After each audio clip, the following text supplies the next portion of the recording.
Baik, kita mulai ya. Assalamualaikum warahmatullahi wabarakatuh. Waalaikumsalam Selamat warahmatullahi malam. Salam sejahtera untuk kita semua. Yang kita hormati Pak Koco, Pak Hairil, Pak Wimpi, Pak Andi, Pak Roy, Pak Dolbert, Pak Bambang Guritno, Pak Asep, Bu Dewi, dan Bu Nadira. Dan kita sambil nunggu ya yang lain. Eh, Malam ini kita narasumbernya adalah Pak Bambang Setiadi.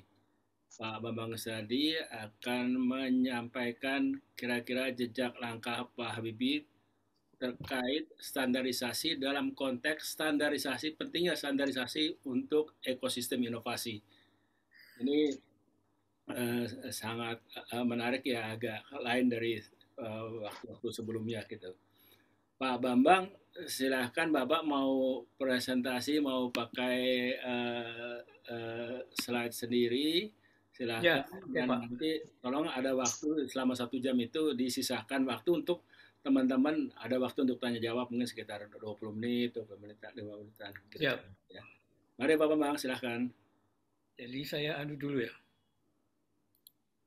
Saya share screen dulu. Ya Pak. Dah, masuk. Masuk Pak. Wah, keren. Nah, Biasanya lama saya. Oke. Jadi, selamat malam teman-teman. Terutama yang tadi disebut oleh Pak Wendy, banyak banget Pak Wendy. Lihat, saya nggak lihat, jadi nggak apa. Jadi, terima kasih atas waktu yang diberikan untuk bersama-sama kita, mengenang yang kita muliakan Pak Habibie dari sisi eh, peranan beliau. Dan ketika saya menulis ini, itu saya sampai, Masya Allah. Karena datanya baru saya baca sekarang. Gitu. Nanti saya tunjukkan bahwa beliau memang orang-orang yang saya ingat waktu ulang tahun BSN, beliau kan hadir. Terus dia bilang di dalam pidatonya itu, waktu saya mikirkan BSN itu, semua pada bilang katanya, kamu kok mikir standar kayak nggak ada kerjaan. Itu Pak Habibie yang bicara. Jadi di tengah kayak begitu beliau tetap apa namanya apa saya lihat juga Makanya dari sayup-sayup gitu ya, kenapa ya? agak dekat mungkin dengan ya Pak Bambang ya, biar suaranya nggak sayup-sayup. nggak sayup-sayup ya Ya, Iya. sekarang. ya bagusan. Ya. Oke, terima kasih. Jadi saya ketika saya menulis ini itu kan sesuatu yang tidak tidak saya tulis di paper-paper yang lain, ini termasuk pribadinya beliau ya. Ternyata beliau itu apa namanya, memang saya pernah dengar beliau didatangi orang Telkom, terus beliau mau diberi penghargaan. Terus Pak Bibinya tuh tanya, saya ini ngapain kan Anda kok mau dikasih penghargaan? Mau ini. Loh, Bapak itu adalah orang pertama di Indonesia yang menginstal telepon telepon yang apa namanya? Telepon yang bukan diputar itu, yang bukan apa tuh? Telepon yang otomatis lah pokoknya. Pak Habibie nggak tahu itu. Itu saya dengar dari cerita teman-teman dari Telkom. Jadi sama dengan ketika menyusun BSN, bayangin tuh, Pak Habibie itu 57 masih di Jakarta. Jejak yang bisa saya baca dari yang ada urutannya dengan ini adalah ketika beliau mengadakan seminar pembangunan yang sangat hebat itu, beliau tuh orang pertama saya kira ya, yang seperti Bung Karno yang mengatakan bahwa nggak ada lagi masa depan itu berbasis sumber daya alam, tapi manusia lah. Ini kan baru bagi dulu kan kalau bisa jual emas, bisa jual ikan, bisa jual apapun akan makmur negara. Tapi ini yang nulis Pak Wardiman. Saya baca beliau mengatakan pada zaman itu Pak Habibie sudah bilang manusia itu adalah paling utama, bukan. Dan itu konsisten sampai sampai terakhir statement-statement beliau. Sampai terakhir waktu beliau di apa namanya Teknas dengan DRN itu pesannya kuat. Nah masalah standar, jadi saya membuat tiga hubungan. Satu adalah Pak Habibie sendiri, kemudian periode ketika Pak Habibie belajar di Jerman, yang saya bayangkan pada zaman itu Jerman dalam kondisi top untuk masalah standar. Jadi tiap hari itu pasti beliau mengikuti standar. Karena itu Para agama Islam Nusantara, informasi mengenai kondisi Islam di Nusantara masa awal terutama berdasarkan catatan perjalanan Muslim. Ada suaranya. Ada suara yang bocor nih. ada bocor tuh. Bocor. Ya, kalau enggak. Jadi ketika Pak Aswin cerita kemarin di forum ini juga, beliau bilang ketika Pak Habibie ikut inspeksi di lab-lab itu yang ditanyakan standar. Karena bagi kita pada waktu itu kan belum, tapi beliau sudah. Jadi dan zaman itu sudah ada 3 standar, tapi kemana-mana. Karena itu tidak akan jadi apa-apa karena ISO itu adalah organisasi standar yang mewakili negara harus satu organisasi, bukan 3 terpecah atau 5 terpecah. Gitu. Nah puncaknya terjadi ketika 1973 beliau pulang ke Indonesia. Waktu itu diangkat menjadi Kepala Divisi IT Pertamina, kemudian Menteri Riset, dan terjadilah milestone ini. Jadi dalam pembangunan standarisasi nasional itu ada tahun-tahun yang sangat krusial dan sangat penting. Yang kuning terang itu posisi Pak Habibie sangat kuat. Pertama, pembentukan Dewan Standarisasi Nasional, pembentuk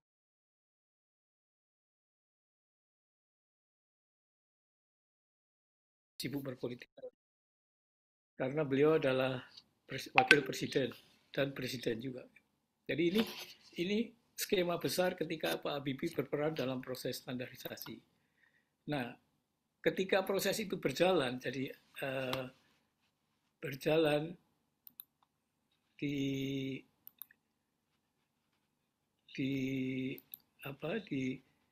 proses ini, proses yang terjadi ini, kemudian itu ditangani oleh 5 kepala BSN.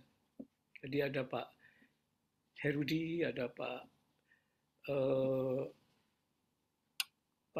Iman Sudarwo, kemudian saya, kemudian Pak Bambang Prasetyo, dan sekarang Pak Kuku. Dan kita berlima melakukan hal yang mungkin diinginkan oleh Pak Habibie karena kita sampai Mei-Juni kemarin kita bisa membuat 14.164 standar. Jadi kalau produk daripada BSN itu standar, kita berlima bisa membuat 14.164 standar. Kemudian saya hanya siapa ya Bocor, Pak. hanya akan mengingatkan bahwa standar itu fungsinya ada 4. Peningkatan daya saing, perlindungan konsumen, jaminan kesesuaian untuk standar, dan akses pasar, peningkatan penjualan. Jadi itu fungsi daripada standar. Ini bahwa buktinya standar yang dibikin.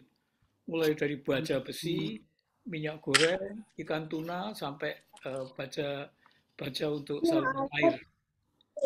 Kalau lebih detail lagi, 70-80% SNI sudah dipakai, diterapkan, digunakan baik secara wajib, sukarela maupun untuk sekolah perguruan tinggi dan untuk beragam akreditasi.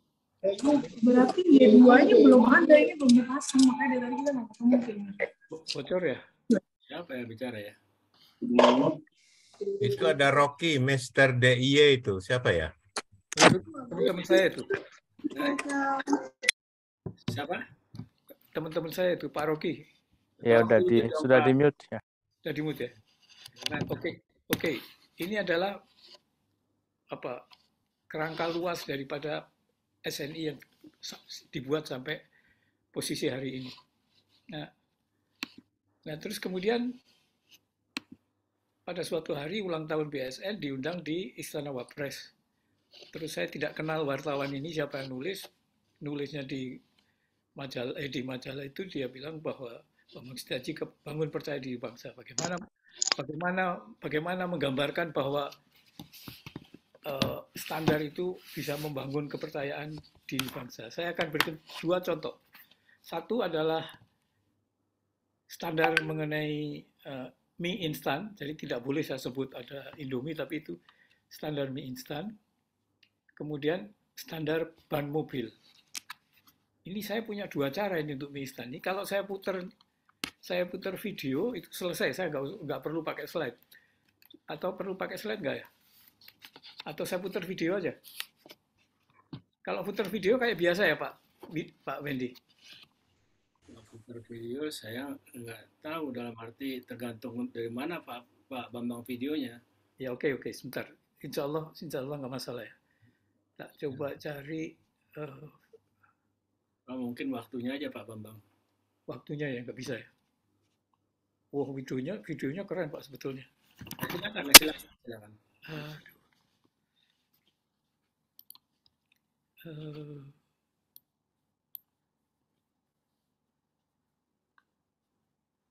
Nggak ada videonya. Nggak ketemu Pak. Sebentar, sekali lagi. Kalau ini jalan. Oh, enggak ada. Oke Pak, saya nanti kalau ada waktu aja. Kalau ada waktu nanti saya lupa.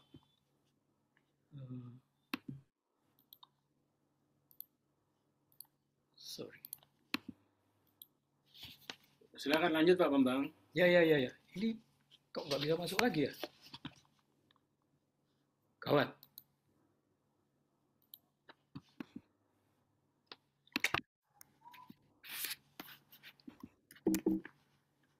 Kok nggak bisa masuk lagi sih? Kalau Pak Bambang nggak bisa masuk lagi, Bapak keluar dulu, stop share screen-nya, terus share screen lagi coba. Oke. Share screen lagi ya? Ya. Jadi tolong agak cepat aja dan suaranya agak dikerasin biar yang lainnya bisa terdengarnya lebih bagus.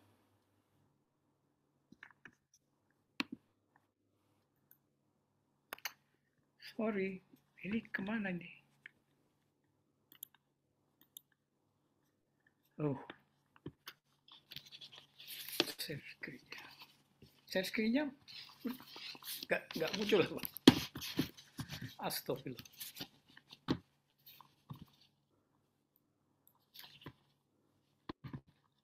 Ini ngilangkannya di mana sih? Ngilangkan partisipan, Pak. Sorry. Partisipan saya muncul ya? Partisipan apa ya? Hah? Kan hostnya.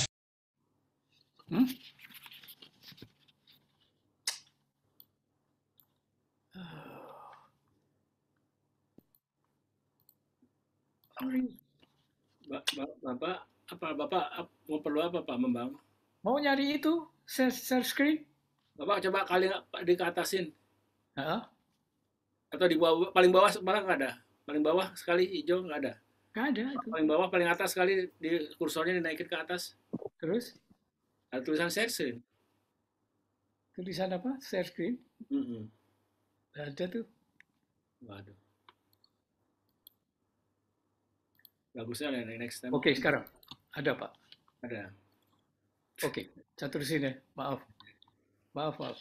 Ya, Pak, silakan. Baik, ini saya pilih 2 contoh. Yang pertama adalah standar mengenai mie instan. Apa hebatnya? Ketika standar itu dibuat oleh BSN, maka standar itu langsung diacu oleh ini yang di bawah ini. Standar internasional kodek, itu standar mengenai pangan. Apa yang terjadi? Ketika standar kita masuk ke kodek, maka negara manapun mau ekspor atau mau impor harus mengikuti standar yang kita buat. Akibatnya apa sekarang? Akibatnya sekarang, kita lihat sekarang. Ini seluruh dunia, Pak. Seluruh dunia itu sekarang mengkonsumsi Indomie.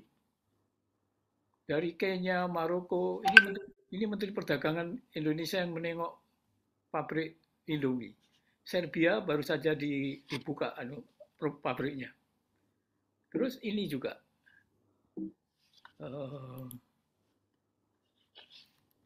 Ini Nigeria, Saudi Arabia, Syria, Mesir, Sudan. Ini yang di bawah ini ada YouTube mengenai ada 10 negara yang menyanyikan lagu Indomie. Luar biasa itu. ada New Zealand, ada dan sebagainya. Jadi terbuktilah bahwa standar buatan Indonesia, terutama yang terkait dengan mie instan itu, adalah standar yang mendunia dan tidak ada lawannya. Saya pernah nyebrang di jembatan di sebelah Menara Eiffel itu, ada orang jualan di pinggir itu. Begitu lihat saya, dia tanya, dari mana kamu? Saya bilang dari Indonesia. Dia langsung teriak Indomie gitu. Jadi ternyata dia dulu adalah anak buah kapal yang tiap hari makan Indomie. Dia cerita itu. Jadi ini bukti bahwa sebuah standar itu bisa mempengaruhi sampai atau apa tadi itu kekuatan negara untuk berbisnis. Ya. Yang kedua adalah SNI mengenai ban mobil untuk penumpang truk ringan. Ketika kita membuat SNI, ada suatu posisi, ini proses membuat, ini alur membuat SNI standar ya. Di sini ada yang satu dibilang adalah national differences. National differences itu adalah boleh digunakan sebagai standar karena keperluan nasional kita. Nah, ban kita itu standarnya menjadi sangat khusus dan kuat karena apa? Karena kita mempunyai ban yang digunakan untuk cuaca yang panas. Beda dengan Eropa dan 6 bulan dingin, kita enggak. Maka itu standar ban kita sangat kuat. Contohnya adalah kalau ban dari luar negeri itu diputar 200 kali, dia udah terbakar. Itu boleh dibuat standar. Kalau kita enggak, diputarnya harus sampai 300 kali. Jadi sekarang mereka kelabakan gitu kan. Dan ini protes terus, Pak. Kita diprotes terus. Kalau setiap pertemuan itu nggak bisa kamu ban kamu dengan standar seperti itu kekuatannya. Dan ini setiap saya berargumen atau bertemu atau mengirimi surat, selalu mereka menginginkan standarnya dirubah. Gitu. Tapi saya selalu berbilang bahwa standar itu beda karena national differences kita, suhu beda, kondisi jalanan beda. Alhamdulillah sampai sekarang, apa yang terjadi, berdasarkan data yang terbaru, itu Juli 22, kita sudah menguasai pasar Indonesia, produk lokal. Jadi impor ban kita, ekspor kita, impornya 123 juta dolar, tapi ekspor kita itu 1,5 miliar dolar. That's Pak Habibie. Itu Pak Habibie. Kalau tidak ada, kita tidak dapat duit seperti itu. Jadi ada dua pembuktian yang saya berikan bahwa mie instan dan ban itu adalah bukti standar itu bisa memberikan keutamaan untuk negara dengan berbagai cara. Nah ini ketika ini tanggal 2012 ini awal-awal itu saya mau selesai. Ini ada wartawan nulis juga, Tribut Bambang Setiadi memimpin BSN di tengah tubuh tantangan. Saya nggak kenal, Ratih Kartika ini saya nggak kenal, tapi saya baca. Terus kemudian saya saya coba pilah-pilah apa sih tantangan yang saya hadapi. Tantangan yang berat itu saya hadapi dua. Yang pertama adalah SNI Helm. Jadi ini saya dengan Bu Dewi udah habis-habisan udah. Jadi sampai ke Kalimantan, Sumatera, kita kampanye mengenai ini. Mengapa? Tingkat pemahaman standar itu seperti ini. Bapak Ibu pakai kalau sepeda motornya ketabrak, bapak ibunya selamat, anaknya 3 meninggal, kan nggak karuan. Dan kemudian berita-berita mengenai meninggalnya orang karena tabrakan tanpa helm itu menjadi sangat kuat karena kita adalah negara kelima yang memiliki sepeda motor terbesar di dunia. Jadi ini kesimpulannya. Hasil penelitiannya mengatakan bahwa 451 korban kecelakaan pengendara sepeda itu terjadi. Rata-rata korban adalah 85 orang tiap bulan. Berarti hampir 3 orang tiap hari. luka parah 41%, meninggal 7%, cedera kepala 53%, dan seterusnya. Kesimpulannya adalah cara pakai helm yang tidak benar atau bahkan tidak pakai itu risikonya 2,5 kali. Mereka bukan hanya karena bernasib sial semacam ini, tapi yang mengerikan itu adalah jumlah yang meninggal banyak itu adalah umur antara 16-25 sampai 26-30. Itu kan lagi produktifnya hidup. Sepanjang tahun terus meningkat, posisinya semacam ini. Terus kemudian ternyata terbukti bahwa ini tidak hanya luka sakit, rumah sakit, tapi mempengaruhi terhadap kesejahteraan. Tidak bisa kerja, kemudian mengalami perubahan, ekonomi nggak bisa memenuhi, dan seterusnya. Nah, karena itu kita membuat sebuah standar mengenai helm. Ini urutan ketika kita mengecek kekuatan helm. Mulai dari titik atas, bawah, kanan, kiri, terus kemudian kekuatan tali yang di dagu, kemudian yang paling mengerikan saya lihat sendiri itu adalah helm itu dijatuhkan 6 meter 200 kali. Kalau sebelum 200 kali ada masalah, ya ditolak. Jadi itu prosesnya. Ini salah satu proses mengukur kekuatan dari helm untuk dijadikan SNI. Kalau lolos ya dapat SNI, kalau enggak ya itu.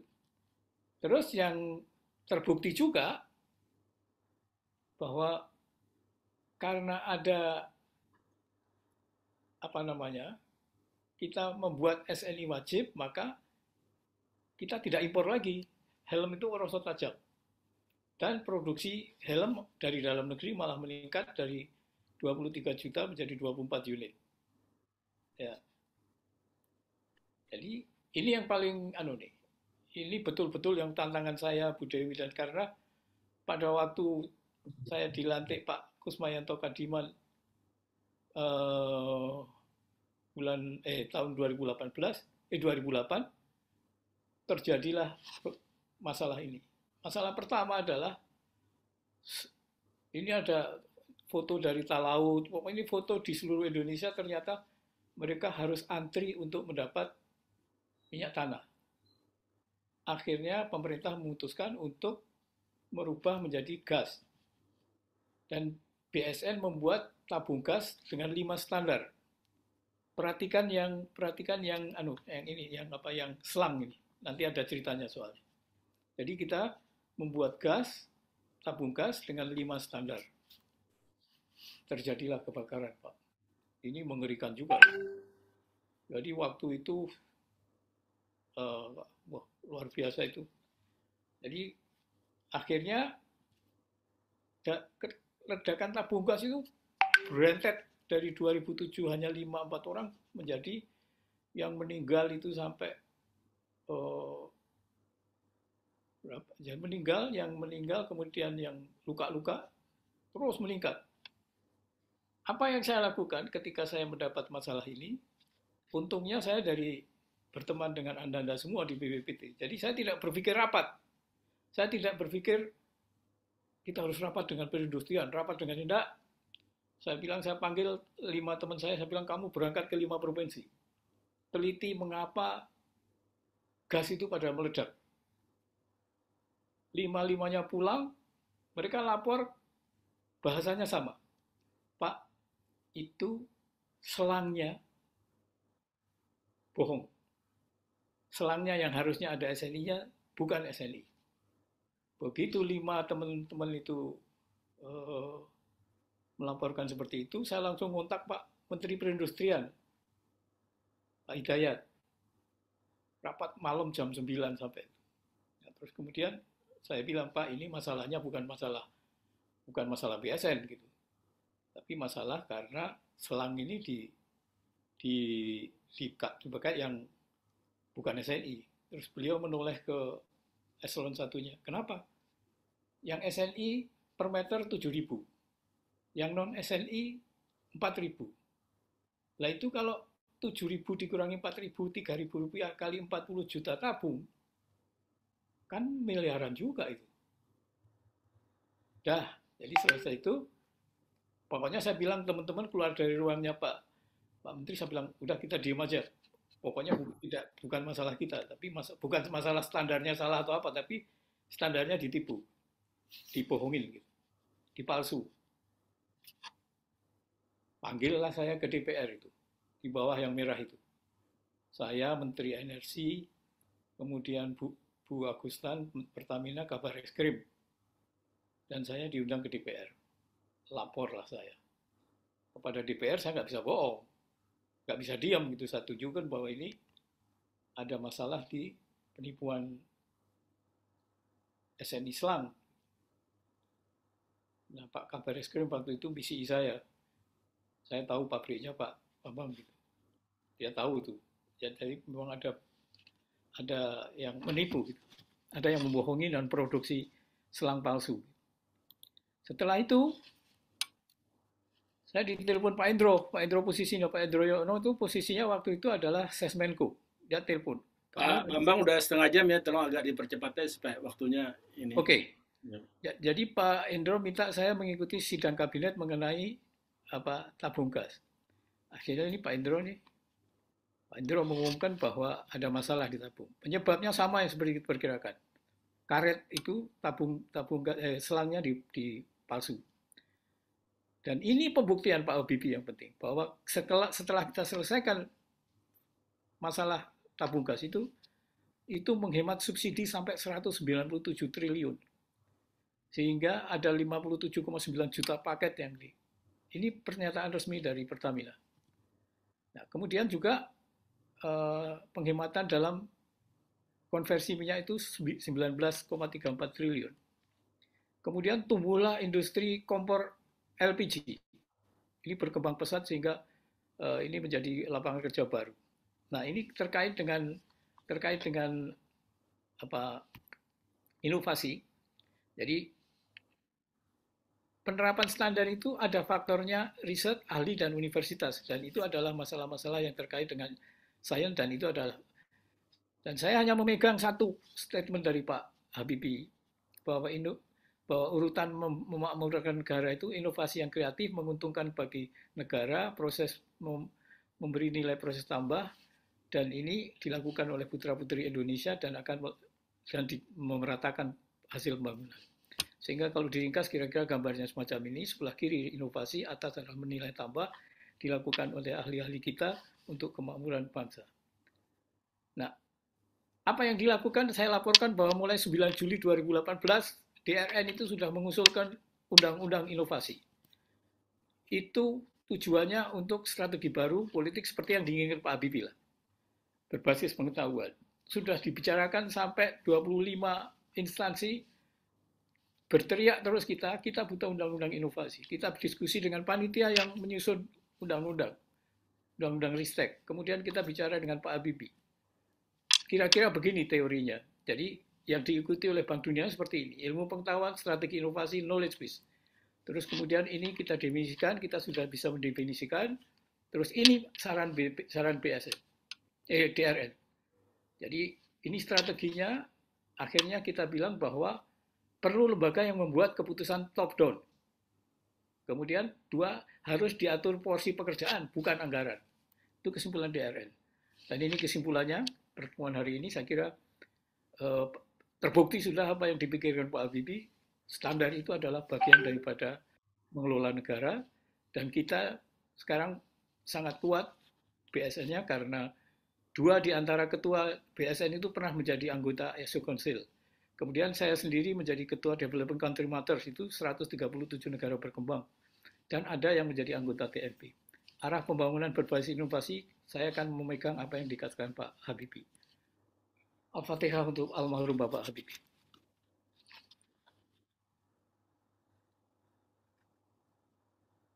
Amin. Terima kasih. Terima kasih Pak Bambang. Tolong di stop share screen-nya Pak. Ji.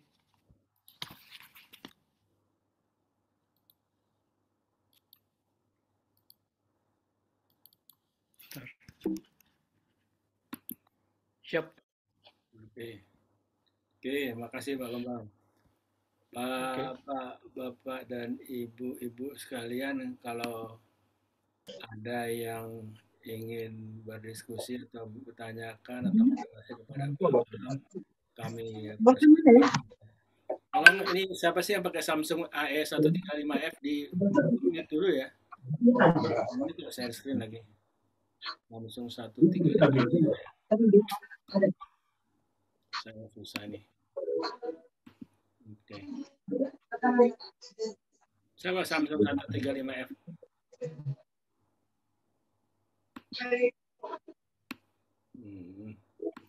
Pak Bambang. Yes. Iya Pak. Ini Pak Bambang bukan ini Samsung S135F. Udah. Bukan. Bukan. Oke. Aduh, saya susah ngecek satu-satu bersuara. Pak Wendy, di mute dari host bisa nggak? Nggak bisa. Saya mute dari host, semuanya ke mute. Pak Bambang ikut ke mute dulu. Oke.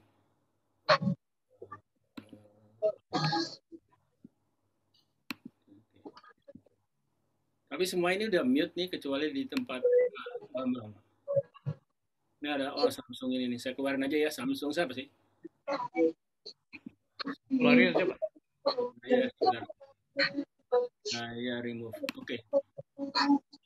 Udah keluar. Silakan. Saya boleh bertanya, Pak Ya, Wendy? silakan. Ya, Pak Bambang, luar biasa dulu waktu jadi kepala BSN. Sekarang juga Di forum Codex juga sangat aktif. Pertanyaan saya, tantangan kita ya Pak, karena secara standar SNI itu nature-nya kan voluntary ya, kecuali yang diwajibkan. ya betul. Ya, voluntary oke, itu salah satu hal lain. Tapi yang diwajibkan itu siapa yang mengenforce, mengawasi, monitoring. Sementara BSN kan tidak punya pasukan yang mengawasi implementasinya.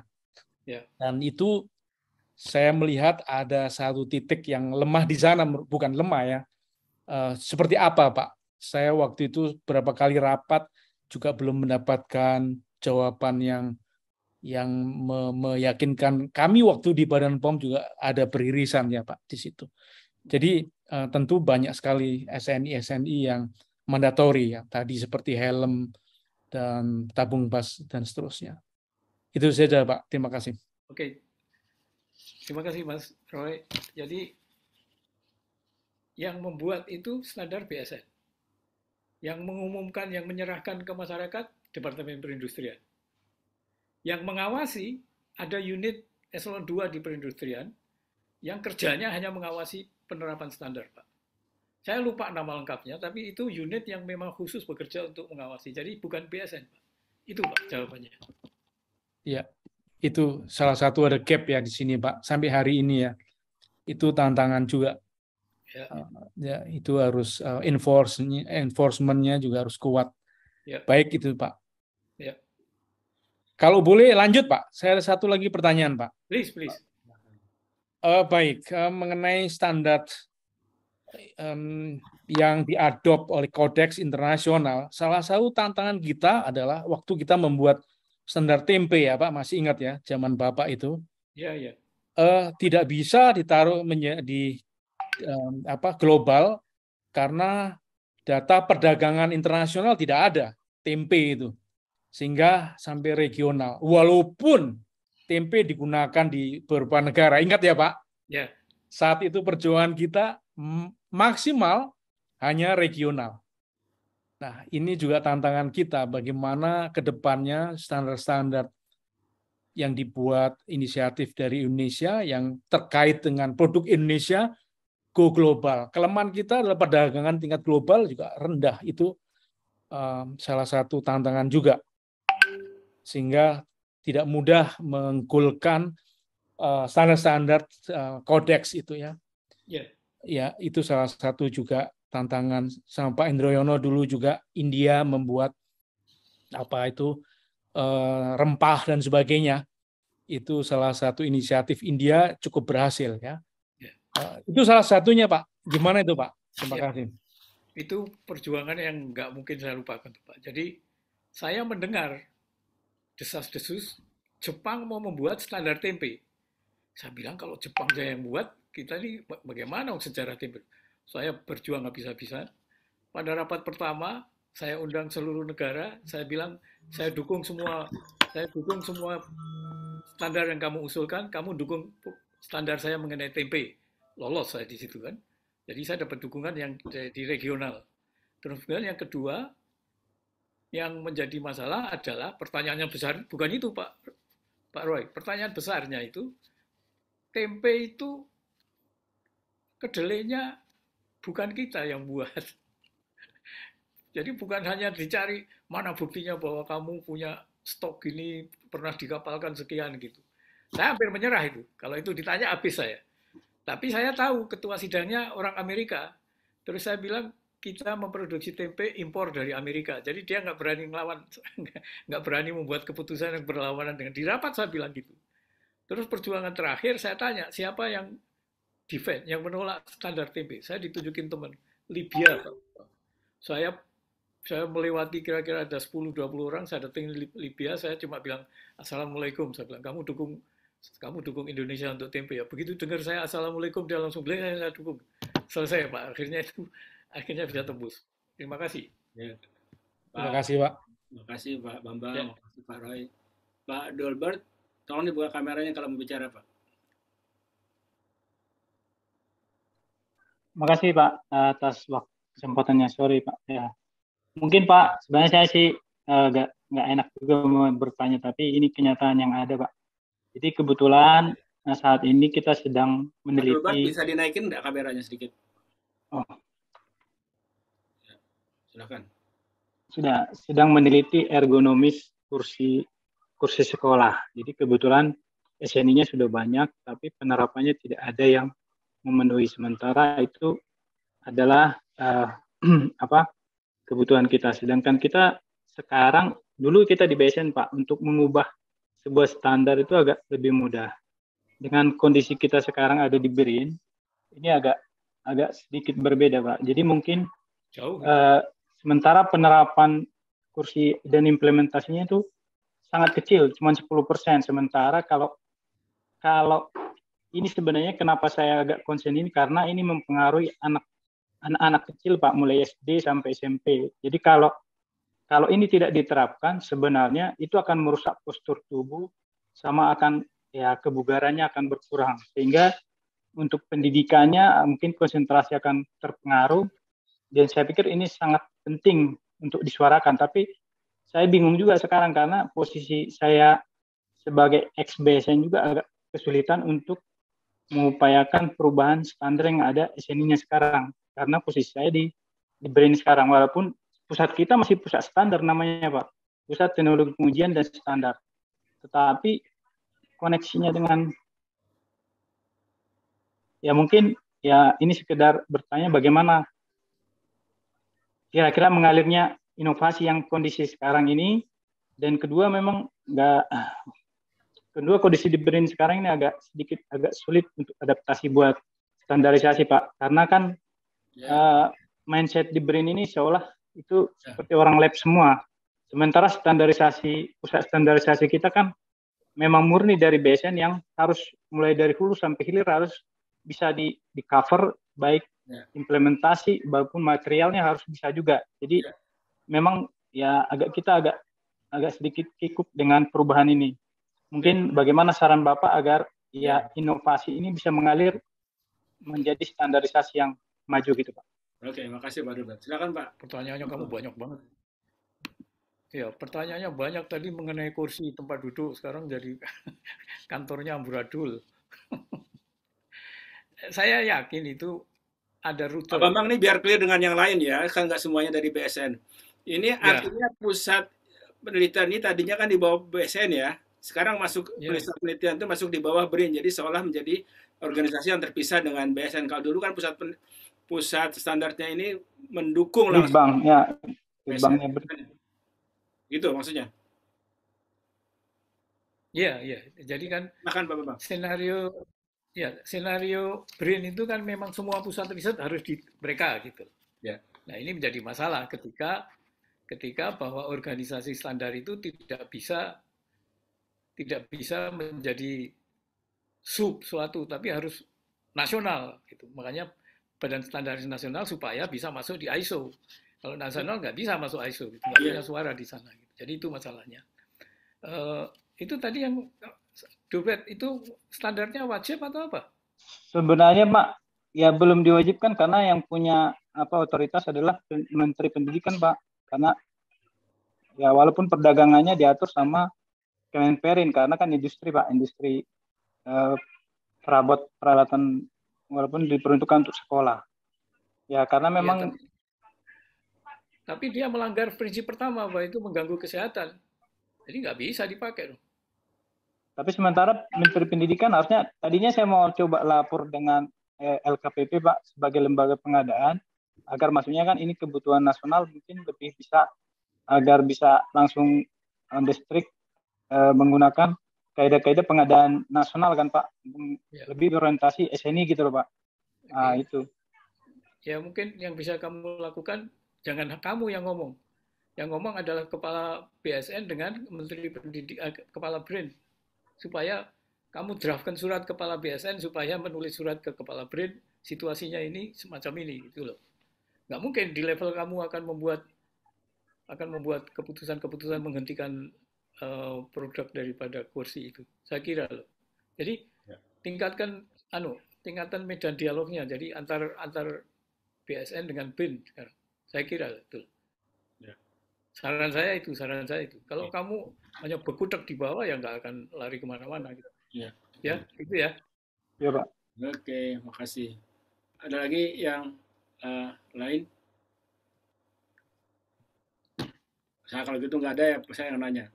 Pak Bambang, kan di beberapa tempat. Boleh saya Pak?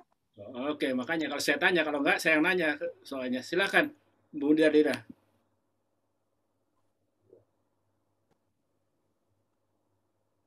Nadira Pak? Ya silakan Bu Nadira, silakan. Oh terima kasih Pak. Assalamualaikum warahmatullahi wabarakatuh Pak Bambang. Ya Bu Nadira. Ya jadi kebetulan sekarang ini yang isu sedang ramai yang mengenai perubahan iklim global itu semua produk internasional yang diperdagangkan secara global itu harus menyertakan semacam declaration mengenai carbon emission-nya Pak. Nah di Indonesia ini belum baru hanya beberapa perusahaan yang melakukannya untuk produk-produk tertentu. Gitu ya. Contohnya adalah pupuk Kaltim itu sudah melakukan, tapi yang lain-lain belum. Nah ini sangat erat, saya pikir terkait erat dengan SNI, karena kita punya produk-produk yang tadi seperti ban kayak gitu atau dan lain-lain yang memang khas untuk Indonesia gitu ya. Nah tapi kita belum punya standar eco-label tipe 3-nya Pak di Indonesia. Nah, terkait dengan hal tersebut, kira-kira Pak Bambang punya pemikiran yang terkini gitu ya, terupdate lah kira-kira ya, untuk mensiasati produk-produk kita bisa bersaing secara internasional. Terima kasih. Ya, yang saya ikuti itu adalah produk-produk hutan kita. Jadi produk hutan kita itu kan bagian daripada kita menyimpan dana untuk APBN. Tapi produk-produk yang akan diekspor misalnya kursi atau barang-barang berbasis kayu itu juga harus membuktikan bahwa hutannya itu dikelola dengan mengikuti standar-standar yang tidak merusak atau tidak menghasilkan karbon. Jadi itu tantangan yang sampai hari ini tidak bisa kita bilang bahwa kita pemilik hutan terbesar dan kita mempunyai standar untuk pengelolaan hutan sehingga kita akan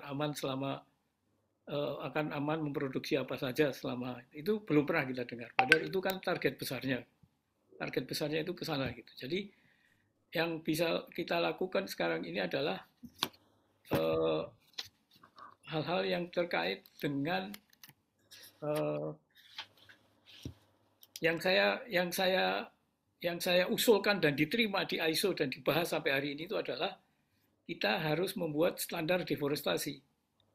Dan itu diterima sampai hari ini, itu masih bergulir diskusinya.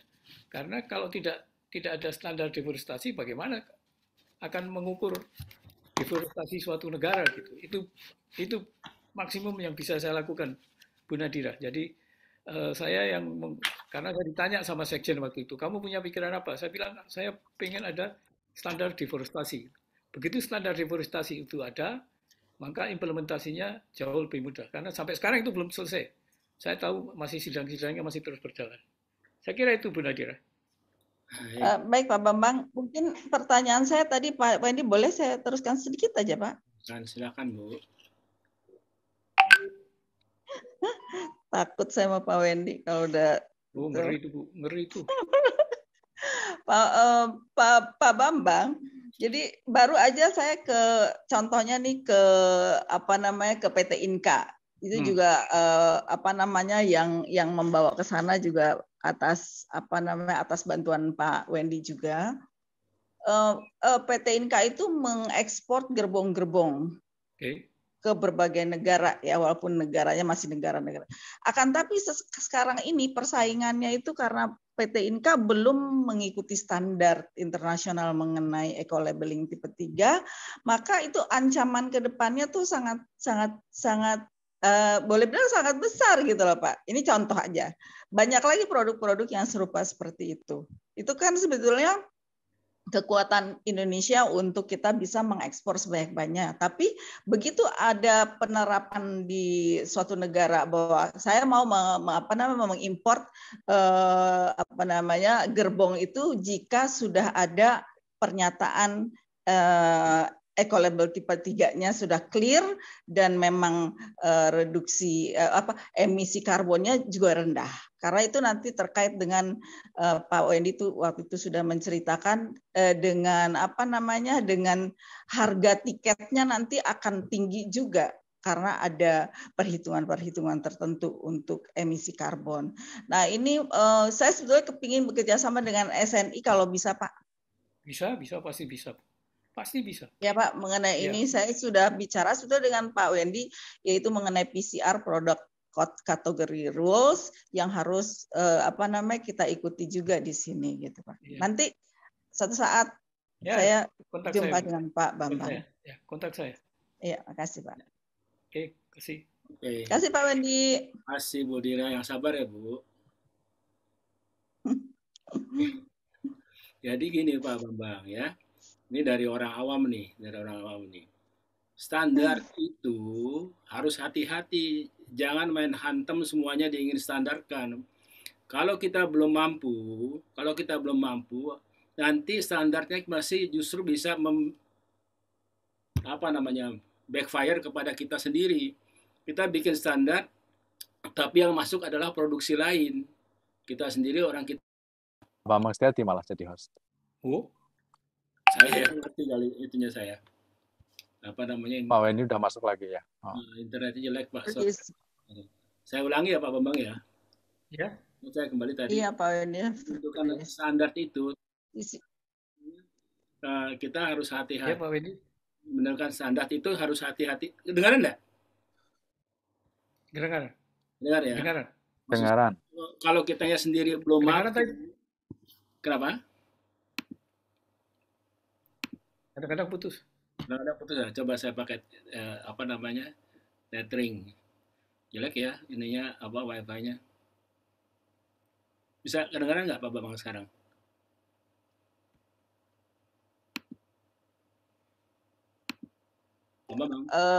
Senayan. No problem. Sekarang oke. Sekarang oke, Pak Wendy. Oke. Enggak, maksud saya kalau standarnya kita sendiri, kita lakukan di dalam negeri, bahwa kita belum mampu memenuhi, nanti orang lain yang justru yang masuk. Nah, jadi kita selalu bersemangat untuk orang lain juga menjadikan standar itu sebagai, katakanlah, maksudnya sih bagus ya untuk non tarif barir melindungi produk kita di dalam sendiri. Begitu pula di negara-negara lain. Tapi ya kembali itu, kalau kitanya sendiri belum mampu, jadi orang lain yang masuk. Termasuk tadi yang si Pak Dulbert katakan itu, kita mau bikin standar kursi, ya betul ya, bagus. Kita bisa bikin yang sesuai dengan ergonomi kita. Tapi tolong disurvei dulu, orang kita kira-kira mampu nggak memasukkan itu. Kalau enggak, justru produk negara lain yang sudah mampu dengan mudah, kita udah bikin standar, dia bikin aja, masuk ke dia standar kita, ke kita. Mebeler kita kemudian gigit jari aja seperti gitu. Mungkin yang lain-lain itunya di situ. Apakah benar penerawangan saya seperti itu, Pak Bambang? Tapi sebelum dijawab, saya kan moderator sebenarnya nggak ada hak untuk itu, tidak menanya. Nah, ada Pak Bambang Gurito nanya. Jadi dirangkum aja dengan Pak Bambang Gurito dulu. Silakan Pak Bambang Gurito. Silakan. Ya, terima kasih Pak Wendy, terima kasih Pak Bambang Setiadi. Ya. Saya bertanya tentunya putar dunia konstruksi ya, karena memang background-nya di sini. Ya. Di pemahaman saya kalau bicara standar itu memang ada, tadi disampaikan ada yang mandatory, ada yang voluntary. Ya. Yeah. Tapi yang terkait dengan keselamatan, keamanan, kesehatan itu mestinya loh ya, mestinya mandatory. Mandatory itu, Pak.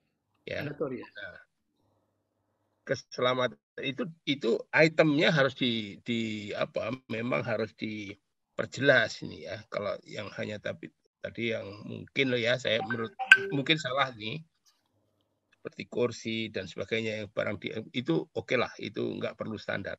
Tapi kalau seperti barang-barang konstruksi, karena itu juga sedikit banyak mempengaruhi atau mempunyai pengaruh pada keselamatan, keamanan, kesehatan, itu mestinya ada standar. Tapi faktanya Pak Bambang Setiadi di lapangan, kalau kita menerapkan standar dalam rangka untuk supaya kita mempunyai produk yang bisa diterima oleh pasar luar, ya dan itu mandatori, yang mati orang-orang dalam negeri karena nggak terjangkau. Ya, kita nggak mungkin menggunakan. Oleh karena itu sekarang ini di pasar itu ada istilah, misalnya baja aja, besi baja ya, ada istilah banci, gitu. Terus yang asli, jadi misalnya tebal tipisnya galvanized itu steel itu aja, itu ada yang asli, ada yang ini, dan itu non standar semua jadinya. Ini. Oleh karena itu saya nggak tahu ya, kenapa nggak diterapkan suatu yang oke lah, standar itu macam-macam gitu loh. Semua berdasarkan SNI, cuman macam-macam lah, ini untuk tujuan apa dulu gitu loh. Karena nggak semua orang bisa menjangkau harga yang standar untuk digunakan oleh ekspor lah gitu ya, supaya kita juga bisa menggunakan ya. Tapi juga harus dibiasakan masyarakat, memang saya mau membeli barang atau produk yang standarnya memang lebih rendah, tapi standar gitu loh. Jadi itu sudah mengenali lah ya. Nanti ketika kita sudah mencapai level ekonomi yang lebih baik, nah mungkin ya itu bisa ditingkatkan gitu. Jadi tidak harga mati gitu loh. Ini hanya bayangan saya, sehingga tidak ada istilah. Tadi Pak Roy juga menanyakan, ini siapa sih yang mengenforce, siapa sih ya gitu ya. Karena nggak ada polisinya. Rasa-rasanya nggak ada polisinya, dan orang nggak dilarang karena itu pilihan sih ya. Kalau kita mau membangun rumah yang satu lantai, atau ya bolehlah, kenapa tidak? Memang kami nggak bisa menjangkau, nggak mampu lah membeli dengan harga membeli pada tingkat standar yang lebih tinggi gitu loh. Ya, baik. Gitu saya kira Pak. Ya, jadi saya Gimana kira tuh respon itu memang masalah umum di konstruksi ya. Jadi saya kira memang itu yang saya Pak Bambang yang agak keras bicaranya Pak Bambang. Oke. Nah itu. Jadi yang kasus khususnya apa toh Pak Bambang tadi itu kasus khususnya? Itu contohnya ini aja ya, besi tulangan lah. Besi tulangan itu kan kalau kita itu memang kelihatan nggak dimakan, nggak dianu, tapi kan kalau kita menggunakan non standar itu kan membahayakan publik juga. Jembatannya runtuh, Bisa runtuh, bisa ini. Tapi faktanya di pasaran orang leluasa mobil besi apa dan sebagainya. Atau besi pun ada yang kurus lah, ada yang gemuk lah, ada yang inilah dan sebagainya gitu ya. Nah ini kebetulan saya barusan membeli itu juga baru beberapa hari lalu lah pembelian ini. Itu macam-macam gitu loh. Pak ini maunya yang mana gitu loh. Jadi di pasar banyak sekali variannya, banyak sekali yang semuanya yang nggak ada, SNI-nya nggak ada. Ya. Gitu loh. Itu faktanya Pak. Ya. Silakan Pak Bambang.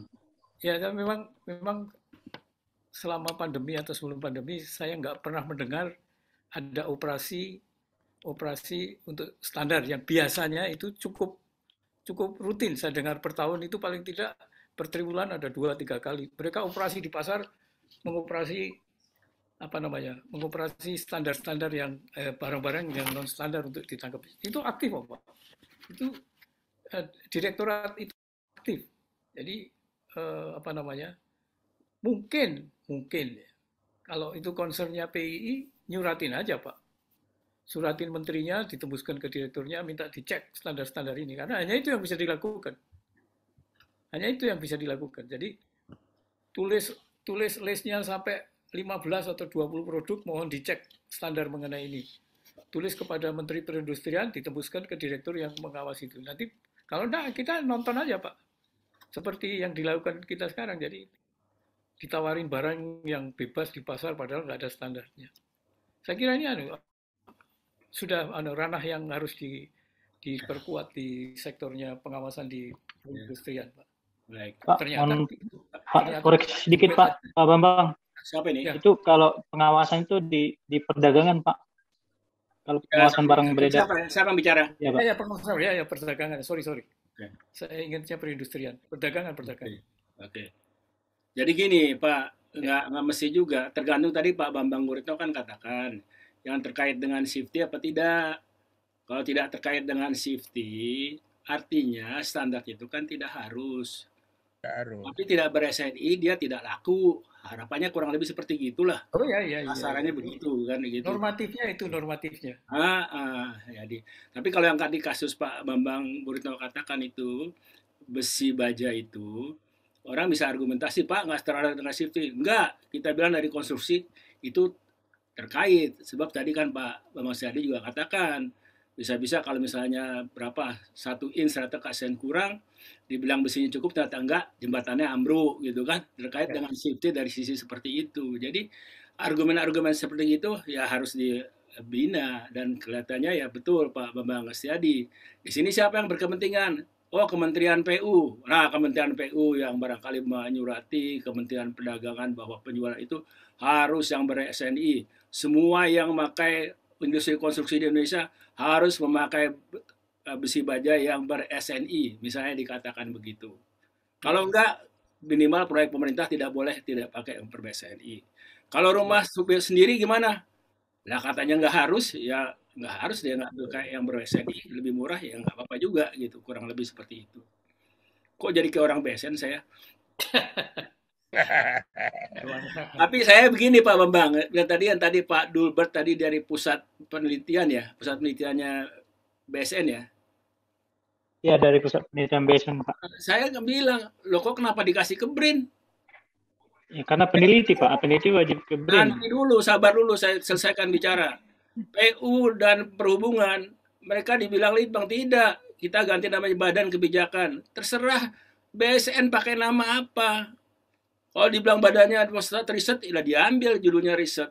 Asal argumennya gitu juga. Jadi jangan nyalahin ininya juga. Waktu itu kenapa BSN-nya tidak bertahan dan meyakinkan bahwa ini adalah dedicated emang hanya menunjang keperluannya si BSN.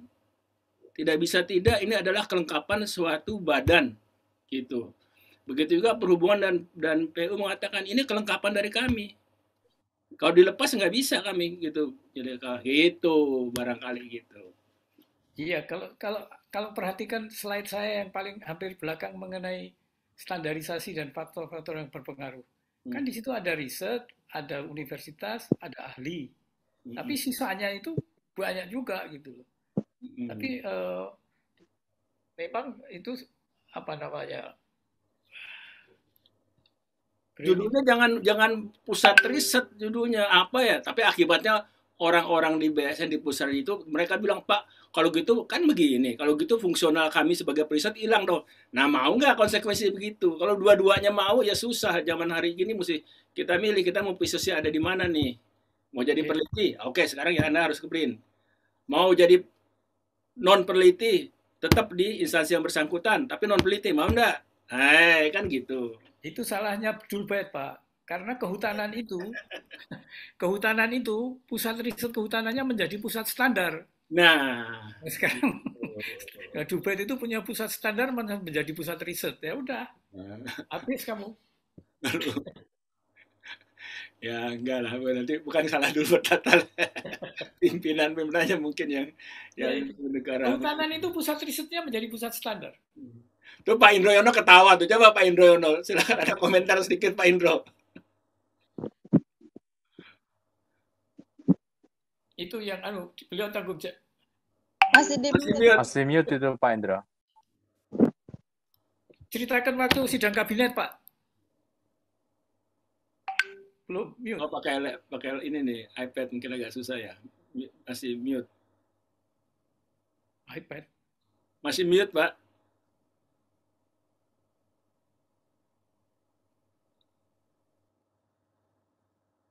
Mute. Nggak kedengaran. Hang out ya. Oh ya, oke, nggak bisa. Nggak bisa, Pak. Nggak dengar, nggak ada suaranya. Nggak ada suaranya, Pak Indro. Settingnya, Pak. Ya, settingannya. Oke deh kalau gitu. Baik, Pak Bambang ada mau kata akhir, bukan kata akhir. Untuk sesi ini bukan artinya kata-kata akhir, Pak. Silakan Pak Bambang. Ya, baik, terima kasih. Sejak awal saya lupa mengatakan bahwa yang akan saya sampaikan ini tidak ada hubungannya dengan saya. Saya hanya pelaku dari sebuah visi besar Pak Habibie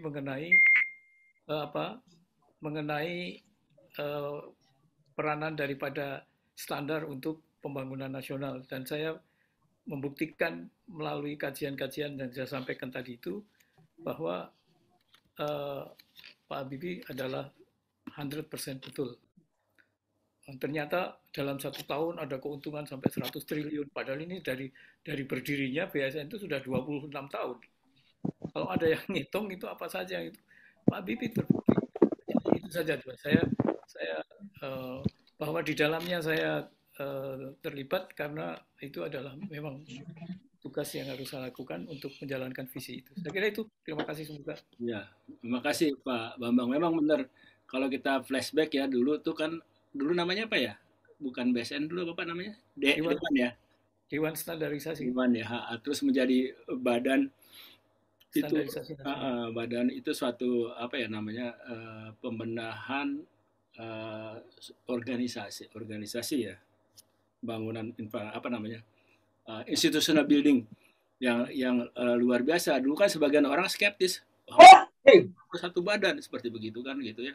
Nah itu memang benar beliau melebihi zamannya dan berani melakukan itu. Pada waktu itu kan banyak sekali pertanyaan-pertanyaan ya. Gitu. Ternyata memang makin kesini saya juga manfaatnya luar biasa dengan adanya badan seperti ini gitu Pak. Ya. Pak Indro udah bisa mau bicara?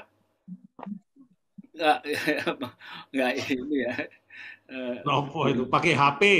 Pakai HP ya? Pak Indro pakai HP ke Pak Wendy, terus Pak Wendy naruh HP-nya. Oh gitu. Bisa. Iya. Dia kali. Oke, iya. Oke. Baik deh Pak Bambang Setiadi, kita juga ternyata udah hampir 1,5 jam juga ya. Kita akhiri dan terima kasih. Mohon maaf tadi ada beberapa gangguan teknis dan ya namanya kita amatiran nggak sempurna. Kalau boleh kita foto bersama dulu ya, please. Kita bersama buka itunya ya.